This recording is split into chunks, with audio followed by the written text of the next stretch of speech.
আরজিকরের ঘটনায় বড় চক্রান্ত রয়েছে বললেন চন্দ্রকুমার বোস। আরজিকরের নির্যাতিতার পরিবারের সাথে দেখা করে গেলেন ভারতের অন্যতম স্বাধীনতা সংগ্রামী নেতাজি সুভাষচন্দ্র বসুর বংশধর চন্দ্রকুমার বোস। রবিবার সকাল 11টা নাগাদ নাটাগড়ের বাড়িতে আসেন চন্দ্রকুমার বোস। প্রায় 1 ঘন্টা ছিলেন সেখানে। পরে সাংবাদিকদের প্রশ্নের উত্তরে তার অভিযোগ, আরজিকরে যে ঘটনা ঘটেছে সেটি সাধারণ ঘটনা নয়, এর পেছনে অনেক চক্রান্ত রয়েছে। তার প্রশ্ন, সত্য ঘটনা কি সামনে আসবে? তিনি বলেন, ঘটনাটি অত্যন্ত ন্যাক্কারজনক। এই ঘটনার সঠিক তদন্ত চেয়ে ভারত সরকার এবং পশ্চিমবঙ্গ সরকারের কাছে আমরা দাবি জানাচ্ছি, কারণ এখনও পর্যন্ত যতটুকু তদন্ত হয়েছে তাতে সঠিক তদন্ত হয়ে ওঠেনি বলেই মনে হচ্ছে। সুপ্রিম কোর্টের উপরে আমাদের অবস্থা আছে, তারা যখন দায়িত্ব নিয়েছেন সম্পূর্ণ গোটা বিষয়টি সামনে আসবে। তবে আরজিকরে যে ঘটনা ঘটেছে সেটি সাধারণ ঘটনা নয়, এর পেছনে অনেক চক্রান্ত রয়েছে। তার প্রশ্ন, সত্য ঘটনা কি সামনে আসবে? এই ঘটনার পরিপ্রেক্ষিতে গোটা দেশের এবং বিশ্বের মানুষ যেভাবে সামনে এগিয়ে এসেছে সেটা দৃষ্টান্তমূলক। তাই কেন্দ্রীয় সরকার এবং পশ্চিমবঙ্গ সরকারের দায়িত্ব যাতে সঠিক তদন্ত হয় এবং দোষীরা শাস্তি পায়।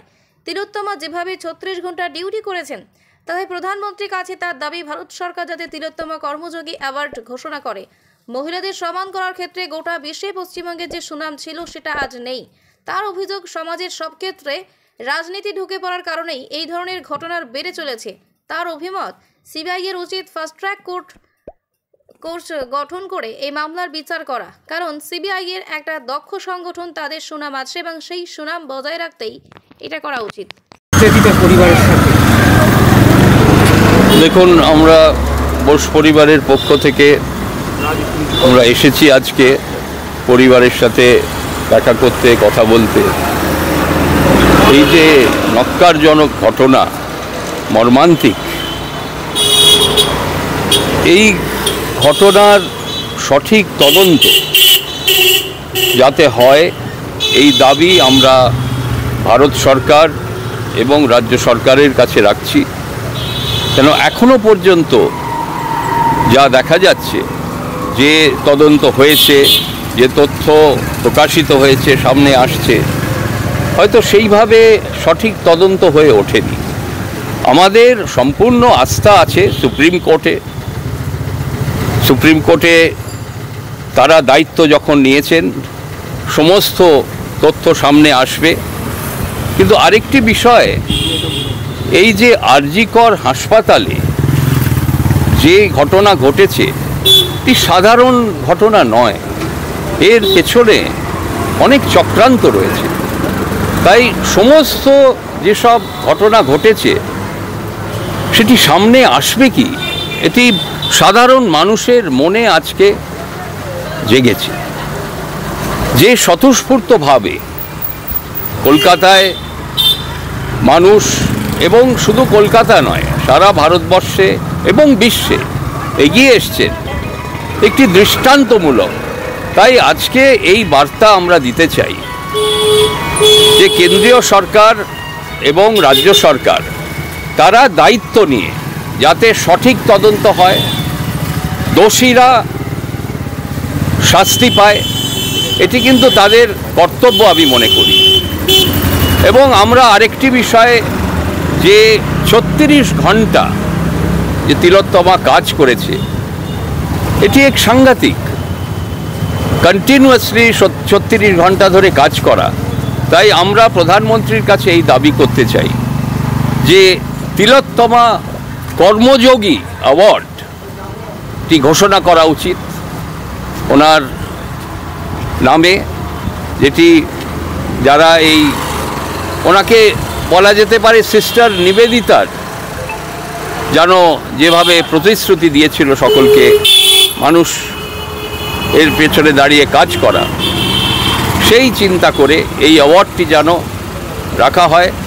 এবং আজকে দেখুন, পশ্চিমবাংলার একটি সুনাম ছিল মহিলাদের সম্মান করা, সেই যে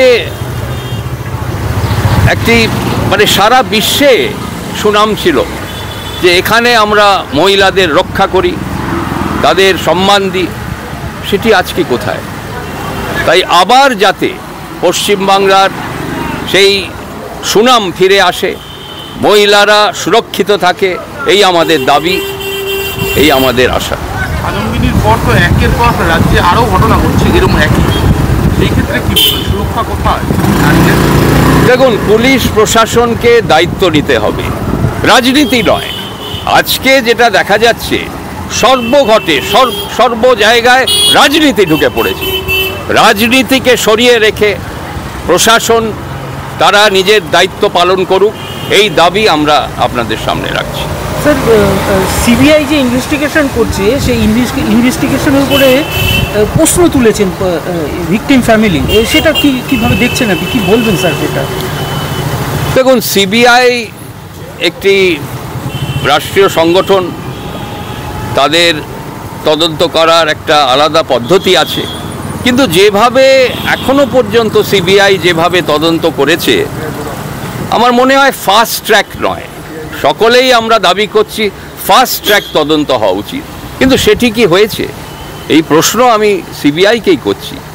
তাই আসুন সিবিআইয়ের ওপরে আমরা এই চাপ সৃষ্টি করি যে আপনারা ফাস্ট ট্র্যাক তদন্ত শুরু করুন,